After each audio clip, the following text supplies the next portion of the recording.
जय माता दी माता रानी के प्यारे प्यारे भक्तों, कैसे हो आप सभी का स्वागत है माँ दुर्गा भक्ति दरबार चैनल पर। आज की कथा है नवरात्रों की शुरुआत। बहुत प्राचीन काल की बात है। देवगुरु बृहस्पति ने ब्रह्मा जी से निवेदन किया, हे जगत पितामह, यह नवरात्र व्रत क्यों और कैसे प्रारंभ हुआ, इसकी मूल कथा क्या है। ब्रह्मा जी ने कहा, हे बृहस्पति सुनो, यह कथा स्वयं आदि शक्ति के प्रकट होने से जुड़ी है। यही वह प्रसंग है जिससे नवरात्रि व्रत का आरंभ हुआ। पठत नाम की नगरी में एक निर्धन ब्राह्मण रहता था।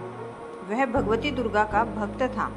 उसके घर एक कन्या जन्मी, सुमिति। वह सुंदर, बुद्धिमान और भक्ति में रुचि रखने वाली थी। समय बीता। एक दिन वह खेल में मग्न हो गई और माता की पूजा में सम्मिलित न हो सकी। पिता ने इसे देवी का अपमान माना और क्रोधित होकर कहा, अब मैं तेरा विवाह कुष्ठ रोगी से कर दूंगा।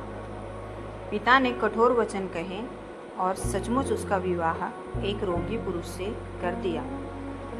सुमिति दुखी अवश्य हुई, पर उसके हृदय से देवी माँ की श्रद्धा और विश्वास कभी डिगा नहीं। इसी अटूट आस्था के कारण माँ दुर्गा उसके सामने सिंह पर सवार अष्टभुजा रूप में प्रकट हुई और बोली, पुत्री, मैं तेरे पूर्व जन्म से प्रसन्न हूँ, वर मांग ले। सुमिति ने विनम्रता से कहा, माँ, यदि आप प्रसन्न हैं तो कृपा करके मेरे पति का रोग दूर कीजिए। माँ ने आशीर्वाद दिया और उसका पति तुरंत स्वस्थ हो गया।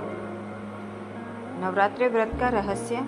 इसके बाद माँ बोली, पुत्री, तुझे स्मरण दिलाती हूँ, पूर्व जन्म में तू भिलनी थी। चोरी के अपराध में अपने पति सहित कारागार में बंद की गई। 9 दिनों तक भोजन और जल नहीं मिला। वह समय नवरात्र का था। अनजाने में ही तुम दोनों ने नवरात्र व्रत कर लिया।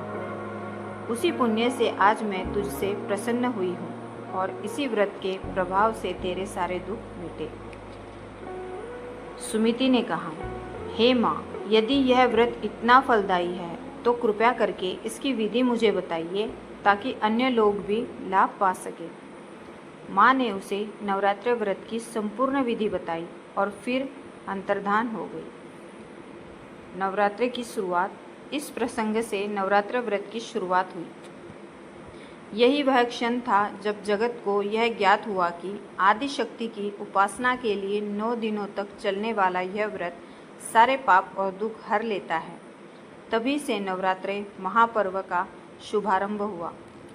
जो भी श्रद्धा और विश्वास से नवरात्र व्रत करता है, माँ दुर्गा उसके जीवन की सारी बाधाएं दूर कर देती है और सुख समृद्धि का आशीर्वाद देती है। ऐसी दिव्य कथाएं सुनने के लिए